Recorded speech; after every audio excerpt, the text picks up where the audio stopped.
In this video, we're going to be looking at partial fractions. Now, if you remember back to GCSEs, you might have done a topic which was called algebraic fractions, and you might have had a question something like this. And what you would have done is made the denominators the same and get an answer like this. Now, I didn't show the working out here, but if you're interested to know, just go back to the video on algebraic fractions. So this is what you would have done previously, back in GCSEs. However, now we're going to do the same thing, but the other way round. So we'll have a fraction and we'll split it up into partial fractions. Okay, so let's have a look at how it works. So here we've got a question here, and we want to split this into partial fractions. And the way we're going to split it is, we're going to have a constant over one of the factors in the denominator, plus another constant over the other factor in the denominator. Hence, we split the fraction into partial fractions. But it's not as simple as that. We need to actually work out what those unknown constants a and b are. That's the main thing. So the way we're going to do it is these partial fractions we made with a and b in them, we're going to add them up as we would have done back in GCSE. So again, go back and have a look at that video on algebraic fractions, if it's been a long time. So if you remember back, to add to algebraic fractions, we times each of them by each other's denominator. So the first fraction, a over x plus 4, we're going to times the top and bottom by the other denominator, the x plus 1, like this. And with this fraction, we're going to times this one by the other one's denominator, the x plus 4. And remember, whenever we're doing this, you need to times the top and the bottom, just to make sure the fraction stays the same. Okay, so we've done that. And what you'll realize is the denominators are the same. The order is different in the denominators, but with multiplication it's non-commutative, which means the order doesn't matter. So these denominators are actually the same. So now that they're the same, we can add them and put it all over one denominator, like this. Now notice the denominators are the same. So if the denominators are the same, and if they're equal to each other, these two fractions, then the numerator must also be the same. So we can equal the numerators to each other, like this. Now, once you get used to this process, we don't need all of this working out. This section here of the working out we did can all be missed out once you get really good at this. Now, if it's been a while and you felt that this was a bit fast, please rewind the video to the start and just watch it again up to this point. So again, I mentioned in the exam, this part you will not need to show your working out for. So from the top where the question is, you can go straight to what we have here at the bottom. Okay, so let's carry on with this question. Remember, we're trying to work out what a and b are. Okay, so we've got to this. Next, we're going to try out some values of x. The first value of x I'm going to try is -1. Now, why did I choose -1? Because if you choose x as -1, the x plus 1 which you've got here becomes 0. Now, if that becomes 0, of course, it multiplies to the a, so 0 times a would be nothing, and a would disappear, which is good because you'll only have b in your equation, hence you can solve it. So you can put -1 into the left-hand side of the equation. We get 7 times -1 plus 19, which is 12.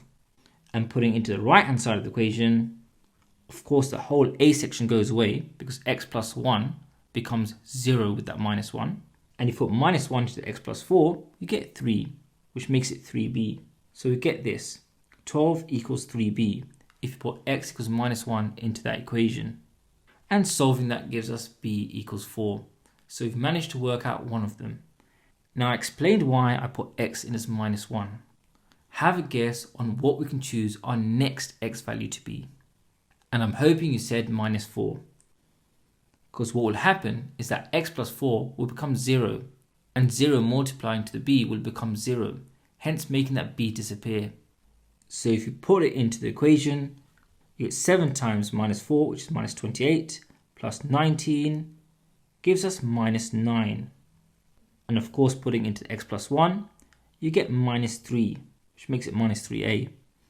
And the other section disappears because putting minus 4 into the x plus 4 makes it 0, remember. That's why we chose it. So we got minus 9 equals minus 3a when you put x in as minus 4. And solving that gives us a equals 3. Now we know what a is and we know what b is. So going back to the question, we wrote it as partial fractions, but we didn't know what a and b were. Since we know what a and b is now, we can write it without a and b in. So we've managed to take our fraction and split it into partial fractions. Let's try another example. So again, we've got our fraction, we want to split it into partial fractions. So what will the partial fractions be? Pause the video and have a guess.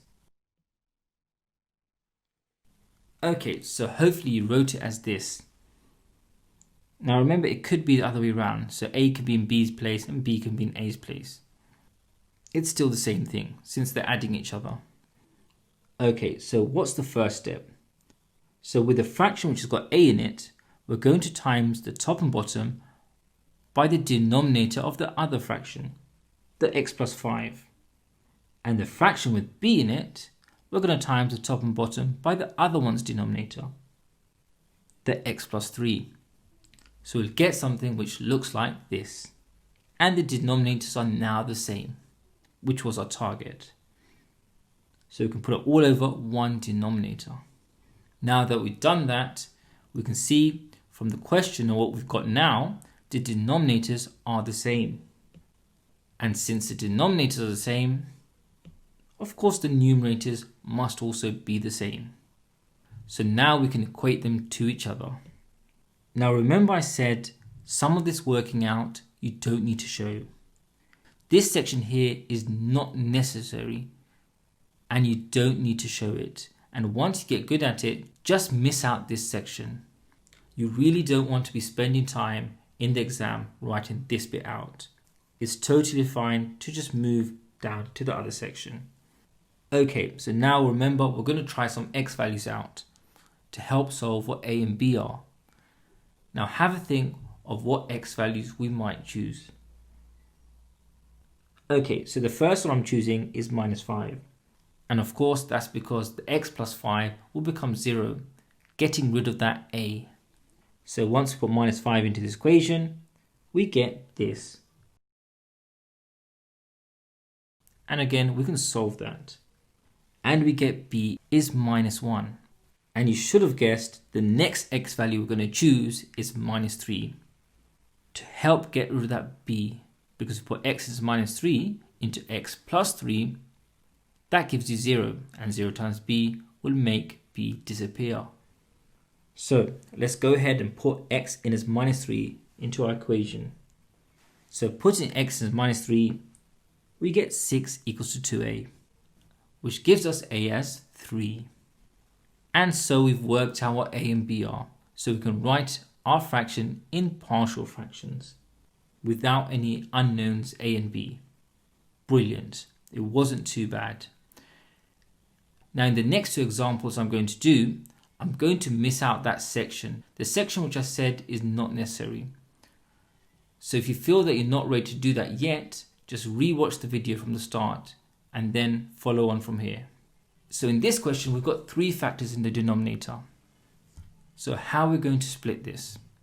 You can pause the video and try it out. And hopefully you wrote something like this. So we've got A, B, and C in this one.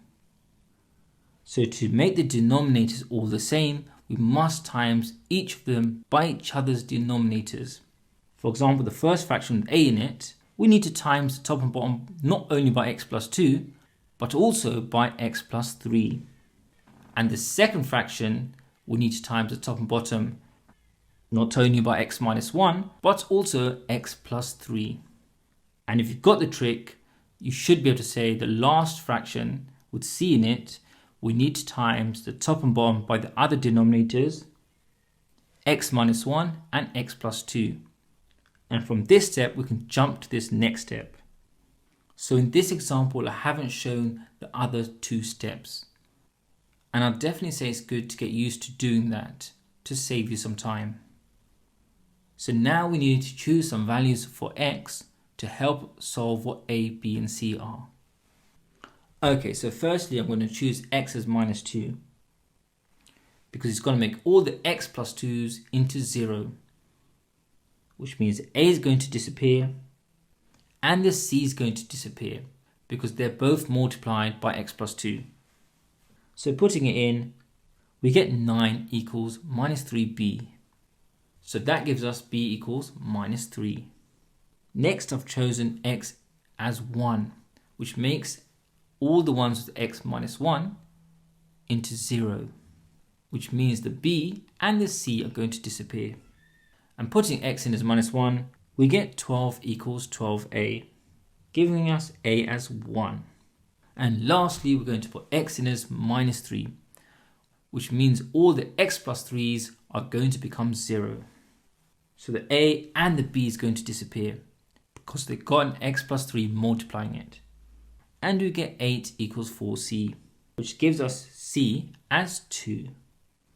Now we know what a, b and c are, so we can write our final answer. So we've managed to split our fraction into partial fractions. Now notice where I've written b, I didn't write minus 3, because remember b was minus 3. Instead of putting the minus with the 3, I just changed the plus in front into a minus. It just looks a lot tidier. Okay, so here we've got a slightly trickier example. Now if you want to guess what the denominators of the partial fractions are going to be, pause the video and have a go. Okay, so hopefully you got something like this. It's a lot different to the other examples. One of the partial fractions has got exactly the same denominator, the x plus 1 squared. And the other partial fraction has simply got x plus 1 only, without the squared. This is how we split the ones with powers on. For example, if I had x plus 1 cubed, I'd split that into x plus 1 cubed, x plus 1 squared, and x plus 1.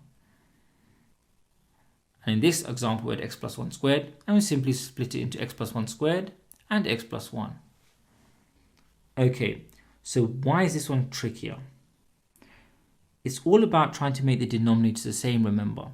However, to make the denominators the same, you don't need to times them by each other this time. We simply need to just play with the fraction which has got b in it and leave the fraction with a in it untouched. If I times this fraction by x plus 1 top and bottom, we make the denominator the same. Because if you look at the bottom, it's got x plus 1 times x plus 1, which is simply x plus 1 squared. And you can see the denominator becomes the same. Okay, so going back to the question. So remember, we only need to times the b by something, and the a remains untouched. So jumping the gun, we get to this.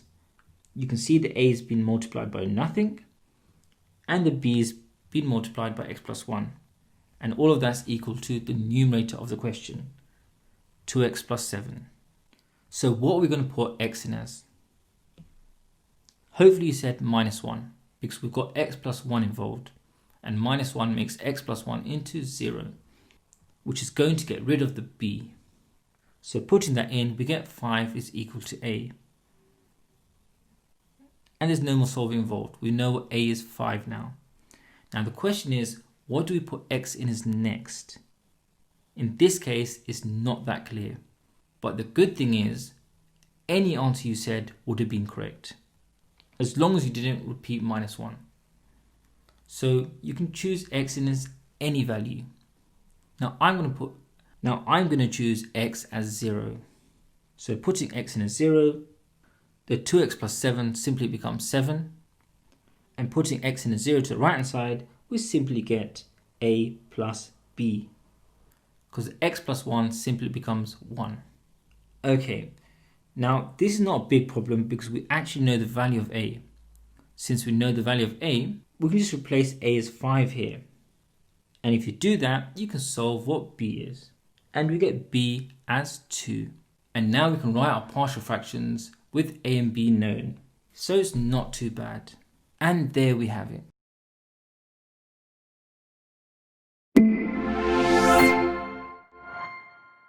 I hope you found that video useful. Support us by liking, subscribing, and share this with your friends. And if you still got some more questions on anything, drop a post on our forum at examqa.com where you'll find your questions answered.